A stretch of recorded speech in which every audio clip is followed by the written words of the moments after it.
بسم اللہ الرحمن الرحیم۔ السلام علیکم 9th کلاس۔ میں آپ کی ٹیچر کمل آپ سے مخاطب ہوں۔ آپ کو معلوم ہے کہ فل بک راؤنڈ ہو رہے ہیں اور مطالعہ پاکستان کا سیکنڈ راؤنڈ ہے۔ آپ کی کتاب میں 5 ابواب ہیں۔ پہلا باب پاکستان کی نظریاتی اساس، دوسرا پاکستان کا قیام، تیسرا زمین اور ماحول، اور چوتھا تاریخ پاکستان حصہ اول، پانچواں حقوق نسواں ہے، لیکن ہم تاریخ پاکستان سے آئین کے بارے میں پڑھیں گے۔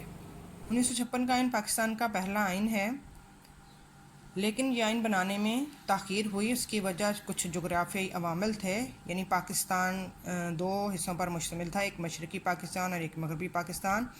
مشرقی پاکستان ایک وحدت تھی، یعنی وہاں صوبے اور ریاستیں نہیں تھیں، جبکہ مغربی پاکستان میں 4 صوبے اور 12 ریاستیں تھیں۔ چنانچہ دونوں کو برابر کرنا ضروری تھا، اس لیے 14 اکتوبر 1955 کو مغربی پاکستان یعنی کہ جو موجودہ پاکستان ہے، اس کے صوبوں اور ریاستوں کو ختم کر کے ایک وحدت بنایا گیا، اور اس طرح سے دونوں حصے جو تھے پاکستان کے وہ برابر ہو گئے، ایک وحدت بن گئے۔ اس طرح سے پھر آئین سازی ہوئی، اور اس وحدت میں نواب مشتاق احمد گورمانی جو کہ مغربی پاکستان کے پہلے گورنر، اور ڈاکٹر خان صاحب جو تھے وہ پہلے وزیر اعلیٰ تھے۔ یہ وحدت پھر 1970 تک قائم رہی۔ اس بنا پر آئین سازی کا کام بہت آسان ہو گیا۔ آئین ساز اسمبلی کا کافی کام مکمل ہو چکا تھا۔ جناب وزیر اعظم چودھری محمد علی نے دوسری آئین ساز اسمبلی کی نگرانی میں بڑی محنت سے یہ فارمولہ ایک پیش کیا، جو تمام سیاسی گروپوں اور صوبوں نے منظور کر لیا۔ اس طرح 1956 کے آئین کا مسودہ 9 جنوری 1956 کو اسمبلی میں پیش کیا گیا، اور گورنر جنرل یعنی کہ صدر سکندر مرزا، جو کہ بعد میں صدر بنے، پہلے گورنر جنرل ہی تھے، لیکن پاکستان کے پہلے صدر سکندر مرزا ہی ہیں، لیکن جب یہ آئین تشکیل دیا گیا اس وقت ان کا عہدہ گورنر جنرل کا تھا، تو ان سے یعنی سکندر مرزا سے حتمی منظوری کے بعد پاکستان کے پہلے آئین کے طور پر اسے 23 مارچ 1956 کو ملک میں نافذ کر دیا گیا۔ اس آئین کے نمایاں خد و خال درج ذیل ہیں۔ تحریری آئین 1956 کا آئین مختصر اور تحریری نوعیت کا تھا، یعنی کہ آئین کے 2 طرح کے ہوتے ہیں، تقریری اور تحریری، لیکن 1956 کا آئین تحریری تھا۔ اس میں 234 دفعات تھیں۔ دفعات کیا ہوتی ہیں؟ دفعات کا مطلب ہے یعنی قانونی شق یا قانونی جملہ یا نمبر، تو 234 دفعات پر مشتمل تھا۔ اور دفعات کو آپ اس طرح سے بھی دیکھ سکتے ہیں کہ جیسے اگر کوئی شخص کسی کو قتل کرتا ہے، اس کو زندگی سے محروم کر دیا، تو پھر اس ملزم پر، اس شخص پر جس نے قتل کیا ہے، اس پر کون سی دفعہ لاگو ہوگی؟ دفعہ 302 لاگو ہوگی۔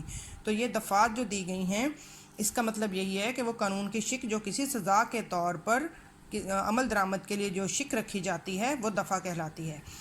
13 ابواب یعنی 13 اس کے چیپٹر تھے، اور 6 گوشوارے۔ گوشوارے ایک طرح سے خلاصے ہوتے ہیں، یعنی قوانین کا جو قوانین بنائے گئے ہیں ان کو مختصر صورت میں پیش کیا جاتا ہے۔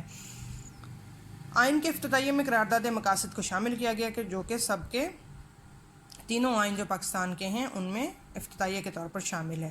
پھر یہ آئین لچکدار تھا، یعنی اس میں ترمیم کی گنجائش تھی۔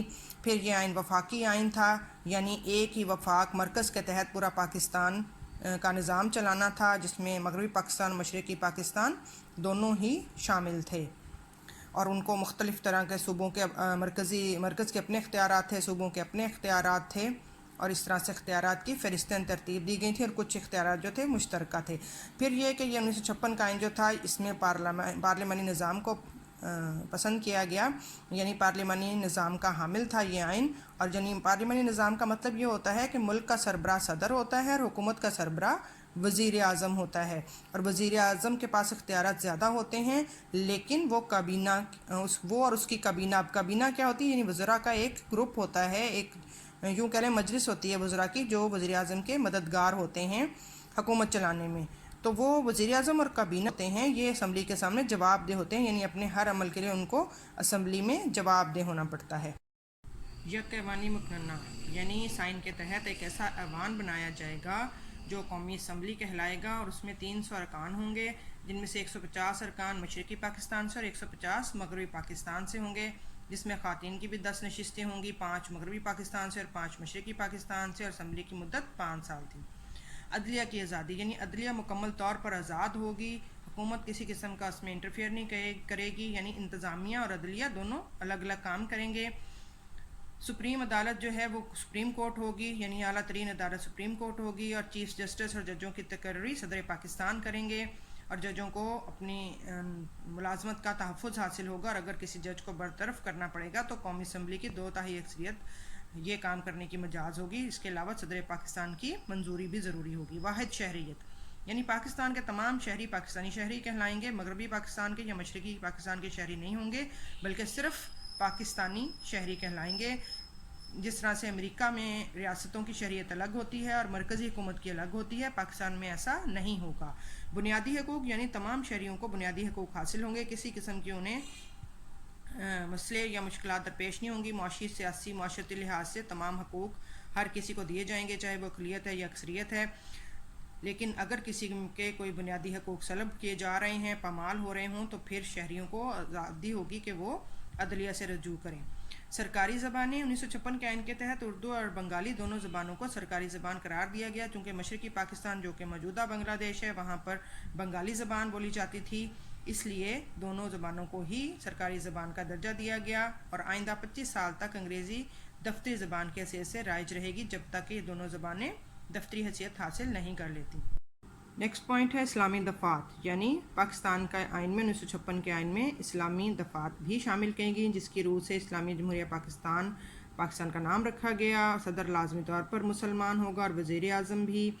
حاکمیت صرف اللہ تعالیٰ کی ہوگی، اور عوام جو ہیں قرآن و سنت کے مطابق اپنی انفرادی اجتماعی زندگیاں گزاریں گے، اور مختلف برائیوں کے خاتمے کے لیے کوششیں کی جائیں گی، اور پاکستان کو ایک فلاحی مملکت بنایا جائے گا۔ پھر آئینی ادارے ہیں، آئینی ادارے قائم کیے گئے، جن میں ادارہ تحقیقات اسلامی، پبلک سروس کمیشن، یعنی وہ ادارہ جو ملازمتیں فراہم کرتا ہے میرٹ کی بنیاد پر، چیف الیکشن کمشنر یعنی جو الیکشن کرواتے ہیں، اور ایڈیٹر جنرل جو کہ چیک اینڈ بیلنس رکھتے ہیں کہ حکومت یا وزراء جو پیسہ خرچ کر رہے ہیں وہ غلط استعمال تو نہیں ہو رہا۔ یہ تمام ادارے جو تھے اپنے دائرہ اختیارات میں عمل کرنے کے مجاز تھے۔